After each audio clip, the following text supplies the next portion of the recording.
నా వల్ల కొంతమందికి ఉద్యోగాలు వస్తున్నాయి. ఎందుకో చెప్తా వినండి. మిస్టర్ సునీల్ కనుగోలు అదే ప్రెసిడెన్షియల్ సూట్లో ఉంటున్నటువంటి ఏ ప్రెసిడెన్షియల్ సూట్ అబ్బా అది? ఐటీసీ. ఇప్పటివరకు మనం పోలే ఎప్పుడు కూడా. ఐటీసీ కోహినూరు ప్రెసిడెన్షియల్ సూట్లో ఉన్నటువంటి పాపం మా సునీల్ కనుగోలు గారు 6 గ్యారంటీలు కనిపెట్టినటువంటి scientist, strategist, political analyst. Okay, ఇవన్నీ కనిపెట్టినటువంటి మా సునీల్ కనుగోలు గారు 300 మందిని పెట్టి ఆఫీస్లో పెట్టి నడిపిస్తున్నాడు. దేనికి? మహాస్వంటోళ్ళు ప్రశ్నించే గొంతుకులు ఎవరైనా మాట్లాడితే టుక్కు టుక్కు టుక్కు అని రిపోర్ట్లు కొట్టండి ప్రజలారా, రిపోర్ట్లు కొట్టండి 300 మంది సిబ్బందికి. అండ్ అట్లనే మాలాంటి వాళ్ళు ఎవరన్నా రేవంత్ రెడ్డి గురించి మాట్లాడితే ఈమె మంచిది కాదు, ఈమె వేస్ట్ ముఖంది, ఈమె 10 మందితో తిరుగుతుంది, ఈమె యొక్క క్యారెక్టర్లెస్, లేకపోతే ఈమె ఛానల్ మూసుకొని ఇంట్లో కూసో, నీకెందుకే ఇవన్నీ, ఇట్లాంటి కామెంట్లు పెట్టానికి అనమాట. లైవ్లో పెడతా ఉంటారు కొంతమంది దేశ విద్రోహులు. వాళ్ళందరూ దేశ విద్రోహులు కాదు పాపం, వాళ్ళని ఎందుకు అనాలి మనం సునీల్ కనుగోలు అనాలి. ఈ సునీల్ కనుగోలు అనే ఈ సైంటిస్టు, కనిపెట్టినటువంటి సైంటిస్టు మరి నా వల్ల, నాలాంటి వాళ్ళ వల్ల మరి కొంతమందికి ఉద్యోగాలు వచ్చినాయంటే మరి తెలంగాణలో అసలే ఉద్యోగాలు ఎవరా నాయన అని బాధపడుతున్నటువంటి, ఇంకా ఎవరు ఇస్తలేరు. అప్పుడు బీఆర్ఎస్ ఇస్తలేదు, ఇప్పుడు కాంగ్రెస్ ఇంకా గ్రూప్ ఎగ్జామ్స్ రాస్తూ ఉన్నారు. మా 46 జీవో బాధితులు రోడ్ల మీద తిరుగుతూ ఉన్నారు. 29 జీవో కోసం కూడా కోర్టుకెక్కి ఫైట్ చేస్తూ ఉన్నారు. మరి ఇన్ని జరుగుతున్నటువంటి ఈ సందర్భంలో ఈ తెలంగాణలో మరి మహాస్వంటోళ్ళ వల్ల మరి కొంతమందికి రిపోర్ట్లు కూడా నీకన్నా ఉద్యోగాలు వచ్చినాయంటే అబ్బా అబ్బా అబ్బా అబ్బా అబ్బా విననీకి ఆనందంగా ఉంది. పైసలు లేని వాళ్ళకి పైసలు వస్తాయి, పైసలు లేని వాళ్ళకేమో పైసలు వస్తాయి, ఇక ఉద్యోగాలు లేని వాళ్ళకేమో ఉద్యోగాలు వస్తాయి. దేనికి? రిపోర్ట్లు కొట్టాలి, కమెంట్లు పెట్టాలి, తిట్టాలి. సో ఇది అన్నా సునీల్ కనుగోలు అన్న నమస్తేనే.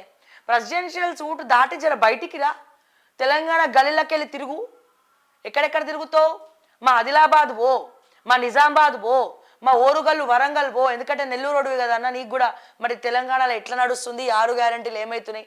పొరపాటున కూడా మళ్ళా ఎలక్షన్స్ వస్తే మా షర్మిలక్కకు కానీ ఎవరికి చెప్పకు.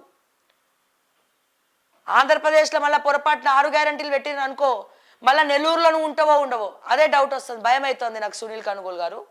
నేనేమంటున్నా, మా నిజామాబాద్ ఓ, మా కరీంనగర్ ఓ, మా ఊర్ల పొంటి తిరుగు, మా రైతులతో మాట్లాడు. నీ 6 గ్యారంటీలు తగలయ్యా, అది సక్సెస్ అయినాయా ఫెయిల్ అయినాయా? సునీల్ కనుగోలు అంటే నువ్వేనా బాబు? ఇట్లా వస్తారు కట్టుబట్టుకుని, సునీల్ కనుగోలు అంటే నువ్వేనా బాబు అని చెప్తే తిడతారు. బాబు సునీల్ కనుగోలు బాబు, అర్థమైందా? ఇంకెక్కడ అమ్మ మొత్తం తెలంగాణ మొత్తం తిరుగు, పాదయాత్ర చేయి నీకు దమ్ముంటే. మా రైతులతో మాట్లాడు, మా ధరణి బాధితులతో మాట్లాడు, మా ఉద్యమకారులతో మాట్లాడు. నీ చచ్చ ఐడియాలు నీవేం మాత్రం చెప్పకు. నేనే సునీల్ కనుగోలు అని చెప్పేవు పోయి లగచర్లలు అయినట్టు అవుతుంది. మళ్ళా దయచేసి ఈ 6 గ్యారంటీల సృష్టికర్త నేనే అని చెప్పకు భయ్యా. సునీల్ కనుగోలు భయ్యా మంచిగా గంటకి ప్రెసిడెన్షియల్ సూట్లో జ్యూస్ తెప్పించుకొని మంచిగా తాగు, ఏసీలో మంచిగా అనుకో. ఎట్లాగో బిల్లు కడుతురు కదా కాంగ్రెస్ వాళ్ళు, నీ బిల్లు అంతా నువ్వు కట్టుకుంటున్నావు ప్రెసిడెన్షియల్ సూట్లా.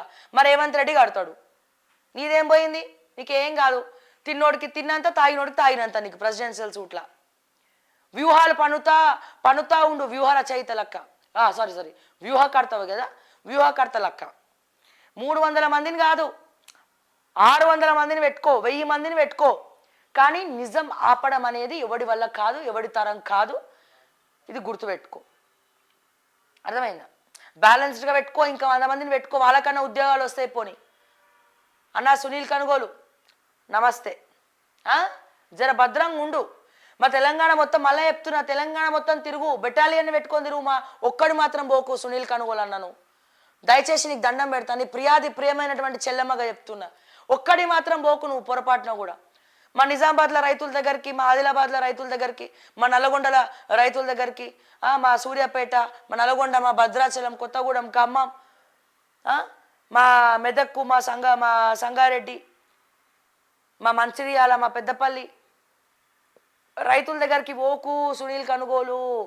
నీ 6 గ్యారంటీలు ఫెయిల్ అయినాయా పాస్ అయినాయా అని పొరపాటున పబ్లిక్ అడగకు, పొరపాటున కూడా ఉచిత బస్ ఎక్కకు టికెట్ తీసుకొని. మగవాళ్ళ కష్టాలు ఏందో నీకు తెలుస్తాయి అక్కడ పాపం. పొరపాటున కూడా మళ్ళీ ఆయన టికెట్ తీసుకొని నేను సునీల్ కనుగోలని చెప్పి బస్ ఎక్కకు, అర్థమైందా? పొరపాటున కూడా గిదే ఐడియా తీసుకపోయి మా షర్మిలక్కకు చెప్పకురా నాయన నీకు దండం పెడతా. ఆంధ్రాలో ఎట్లుంటుంది అంటే ఘోరంగా ఉంటుంది పరిస్థితి. జర భద్రంగా ఉండు, నిమ్మలంగా ఉండు, కావాలంటే ఇంత నిమ్మపండు తీసుకొని ఎత్తి కింద పెట్టుకో, ఏ గ్రహాలు నా జోలికి రావద్దని చెప్పి, అర్థమైందా? భారతదేశ వ్యాప్తంగా నేను చెప్తున్నాను ఆయన, ఎవడు కూడా ఈ వ్యూహకర్తలు నమ్మకండి. అసలైన వ్యూహకర్తలు ప్రజల మధ్యలో ఉంటే ప్రజలే ఓట్లేసి గెలిపిస్తారు, లేదా పాతాళంలోకి తొక్కుతారు. నువ్వు ఎన్ని స్ట్రాటజీలు ప్లే చేయి, నువ్వు ఎన్ని చెప్పు, నువ్వు ఇచ్చిన మాట నెరవేరుస్తేనే, ప్రజల మధ్యలో ఉంటేనే ప్రజలు నీ తరపు నుంచి ఉంటారు.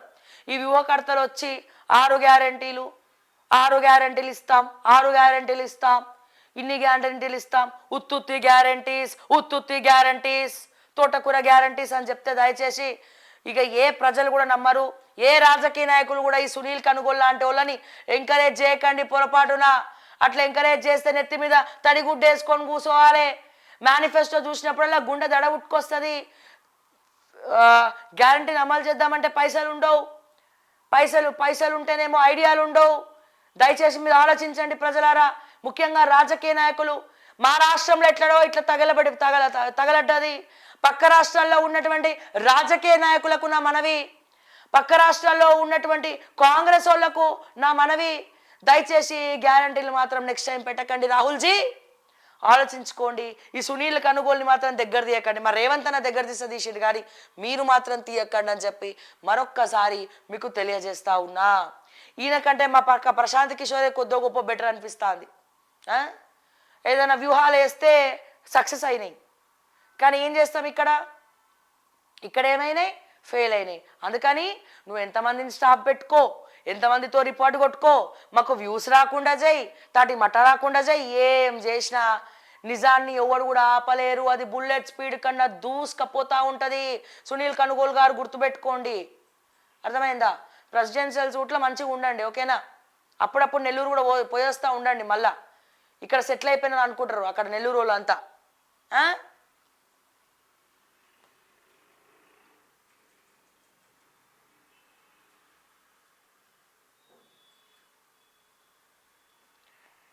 ఎస్, ఇక మెయిన్ విషయాలు చూద్దాము. ఇగో ఇందాక ఆల్రెడీ మనం మాట్లాడుకున్నాం, ఎవరికి వారే కమలం తీరే. బీజేపీలో ఒక్కొక్కరిది ఒక్కో దారి. ఉన్న 8 మంది ఎంపీ ఎమ్మెల్యేలు ఐక్యత కరువు. ప్రతిపక్ష పాత్ర పోషించడంలో పూర్తిగా విఫలం. ఏ పార్టీతో ప్రత్యర్థితో తేల్చుకోలేక కన్ఫ్యూజన్. బీఆర్ఎస్తో పొత్తు ప్రచారం నిలిచిన చేరికలు. నాయకుల విభేదాలపై మోడీ సైతం సీరియస్. కిషన్ రెడ్డి, బండి సంజయ్, ఈటల మాత్రమే ఫైర్, మిగతా వాళ్ళు సైలెంట్. గిది పరిస్థితి. మిగతా వాళ్ళందరూ సైలెంటు. ప్రతిపక్ష పాత్ర పోషించడంలో మోడీజీ తెలంగాణ బీజేపీ ఫెయిల్ అయింది. ఓట్లు అడుక్కోనికి పోతే లోకల్ బాడీలలో ఓట్లు వేస్తారో లేదో, ప్రజలు గుండెల్లో తూట్లు ఓడుస్తారో, 8 మంది 18 మంది 80 మంది అవ్వాలన్నా జీరో కాకుండా చూసుకోండి. ఎందుకంటే ప్రతిపక్షం ప్రజల పక్షం ఉంటేనే బీజేపీ గ్రాఫ్ పెరుగుతుంది, లేకపోతే పాతాళంలోకి తొక్కేస్తారు ప్రజలు. కార్యకర్తలు మంచి స్ట్రాంగ్ కార్యకర్తలు ఉన్నారు బీజేపీలో. పైసలు లేకపోయినా పనిచేసేటోళ్ళు ఉన్నారు. మీరు తినిపించకపోయినా ఇంటికి వెళ్ళి డబ్బాలు కట్టుకొని వచ్చి కొట్లాడేటోళ్ళు ఉన్నారు. కానీ లీడర్లకే మనసు వస్తలేదట పని చేయనీకే.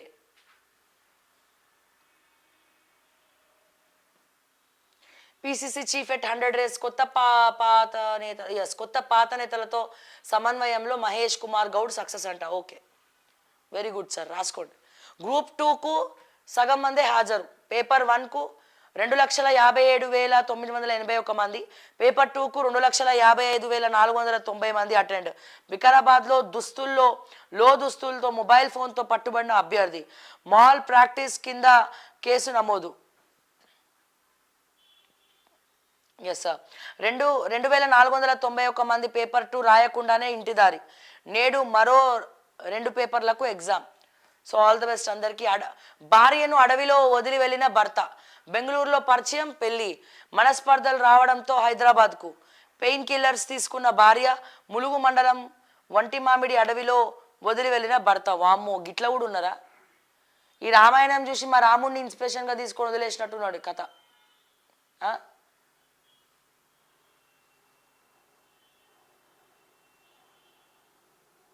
మీకు అదే వస్తుంది, ఇక వదిలేసి వెళ్ళడమే వస్తుంది, కలుపుకపోవడం రాదు కదా.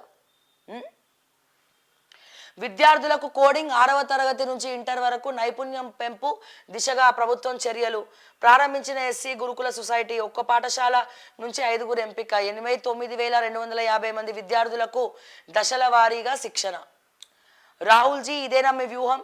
సీఎం రేవంత్ పారిశ్రామికవేత్తలను బెదిరిస్తున్నారు.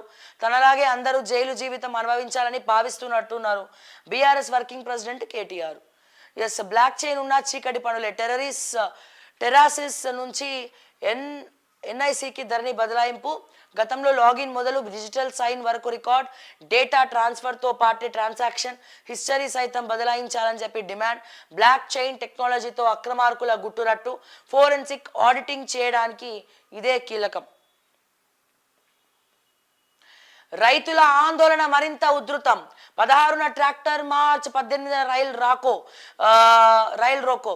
నిరసనలకు రైతు నేత సర్వార్ సింగ్ పందేర్ పిలుపు. ధర్నాలో పాల్గొనాలని రాకేష్ టికాయత్ గ్రూపునకు లేక. శంభు సరిహద్దుల్లో నిర్వహించేందుకు నిర్ణయం. కొనసాగుతున్న జగజీత్ సింగ్ దల్లేవాల్ నిరాహార దీక్ష. సుప్రీంకోర్టు ఆదేశాలతో పంజాబ్ డీజీపీ భేటీ. దేశంలో ఎమర్జెన్సీ తరహా పరిస్థితులు, రైతులను అడ్డుకోవడం పిరికిపంద చర్య. ప్రధాని మోదీ వెంటనే జోక్యం చేసుకోవాలి. Wrestler Congress MLA Vinesh Phogat. మరి సార్, ప్రతిసారి రైతులతో బీజేపీ వాళ్ళు ఎందుకు పంచాయతీ పెట్టుకుంటున్నారు? మా అంటే రైతులు ఏమడుగుతారండి? కోట్లు ఏమైనా ఆస్తులు రాసి ఇమ్మన్నారా? పుక్కట్లు ఏమైనా ఇమ్మన్నారా? ఎందుకు మోడీ గారు? ఇప్పటికే బీజేపీ గ్రాఫ్ దేనికోసమైతే బీజేపీ ముందరికెళ్తుందని చెప్తున్నారు, బీజేపీ గ్రాఫ్ పడిపోతా ఉన్నది. మొన్న సీట్లు కూడా తక్కువ వచ్చినాయి. రైతులతో పంచాయతీలు ఎందుకు పెట్టుకుంటున్నారు పిలిచి మాట్లాడకుండా?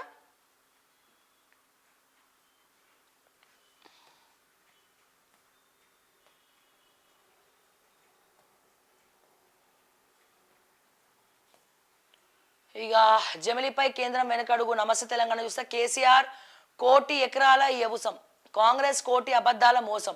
1,00,000 కోట్లకు పెరిగిన తెలంగాణ వ్యవసాయ ఉత్పత్తుల సంపద. దశాబ్ది సాగు ప్రగతిని కండ్లకు కట్టిన రిజర్వ్ బ్యాంక్ నివేదిక. 6 దశాబ్దాల ఉమ్మడి పాలనలో కునారిల్లిన తెలంగాణ వ్యవసాయ రంగం. 10 ఏళ్లు రైతు కేంద్రంగా పాలన. కేసీఆర్ హయాంలో పండగల సాగు. అబద్ధాలను ప్రచారంలో పెట్టి అన్నదాతకు ఆగం చేసిన కాంగ్రెస్. తప్పుడు ప్రచారాన్ని పటాపంచలు చేసిన ఆర్బీఐ తాజా నివేదిక. ఆహార ఉత్పత్తులో దేశంలో అగ్రగామిగా ఎదిగిన తెలంగాణ. సాగు విస్తీర్ణం 231%. ధాన్యం ఉత్పత్తి 280% వృద్ధి. ఏడాది కాలంలో వ్యవసాయాన్ని ఆగం పట్టించిన కాంగ్రెస్ సర్కార్. రైతు బంధుకు ఎగనామం. ధాన్యం కొనుగోలు ఆగమాగం. సరిపడా ఎరువులు, కరెంటు సాగు నీళ్లు ఇవ్వలేక సతమతం. కాళేశ్వరంపై కక్షతో రాష్ట్రాన్ని ఎడారిగా మార్చే కుతంత్రం. ఇక్కడ చూడండి, కమ్యూనిటీలో పోల్ పెట్టండి. తెలంగాణ ప్రజలు ఏకీభవిస్తారా? మా ప్రజలను అడిగి తెలుసుకుందాం. కేసీఆర్ 1 కోటి ఎకరాల వ్యవసాయం, కాంగ్రెస్ 1 కోటి అబద్ధాల మోసం అంటున్న నమస్తే తెలంగాణ. 1,00,000 కోట్లకు పెరిగిన అంటున్న బీఆర్ఎస్ పార్టీ. 1,00,000 కోట్లకు పెరిగిన తెలంగాణ వ్యవసాయ ఉత్పత్తుల సంపద. ఏకీభవిస్తారా దీంతో? దయచేసి కమ్యూనిటీలో పోస్ట్ పెట్టండి. మొత్తం దీని గురించే, ప్రజా సమస్యలు. ప్లేట్లు భోజనం 32,000. సీఎం రేవంత్ రెడ్డి సహా 100 మంది ఖర్చు 32 లక్షలు. వేములవాడ రాజన్న గుడికి బిల్లులు పంపిన తాజ్ కృష్ణ. అబ్బో, ఆలయ చైర్మన్ చాంబర్లే హోటల్గా మార్చేసిన సిబ్బంది. ఒక్కో పట్టు పంచెకు 10,000 ఖర్చు పెట్టిన అధికారులు. తాగే గ్లాస్ నుంచి టేబుల్ వరకు విందు కోసం కొనుగోలు. రాజన్న దర్శనంతో కలిపి మొత్తం 1,70,00,000 అంట. బిల్లు మొత్తం ఆలయమే చెల్లించాలని ఉన్నతాధికారి ఒత్తిడి. సిరిసిల్ల కలెక్టర్ వద్దకు చేరిన ఫైలు. తెరపైకి పంచాయతీ. ఎట్లా ఇది? చాలా బాధ కదా ఇది. మరి 1,70,00,000 సీఎం పోతే గుడికి పోయి పూజలు చేయించుకుంటే ఉల్టా రేవంత్ రెడ్డి రాసియాలే. రేవంత్ రెడ్డి గారు, ముఖ్యమంత్రి గారు, నా సొంతంగా నేను ఈ కిరీటం చేపిస్తున్నా, లేకపోతే గుడి అభివృద్ధి నా సొంత పైసలు ఇస్తున్నా అని చెప్పి దర్శనం చేసుకొని కోడెగట్టినటువంటి రేవంత్ రెడ్డి దంపతులు, రేవంత్ రెడ్డి గారు చెప్పాలి. మరి ఉల్టా 1,60,00,000 బిల్లు చేసి వీళ్ళని కట్టమనడం ఎంతవరకు కరెక్ట్ అండి?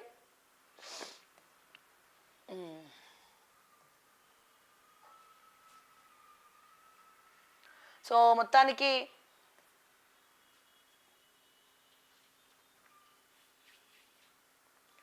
Batti garu, how many times you talk about white paper on creditors? It's already done in last assembly meetings. Please talk about reality in assembly meetings. Yes, you are right. Request to all social media not to interfere in any family matters.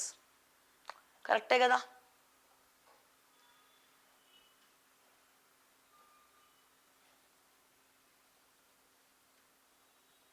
అక్క bike మీద పోతే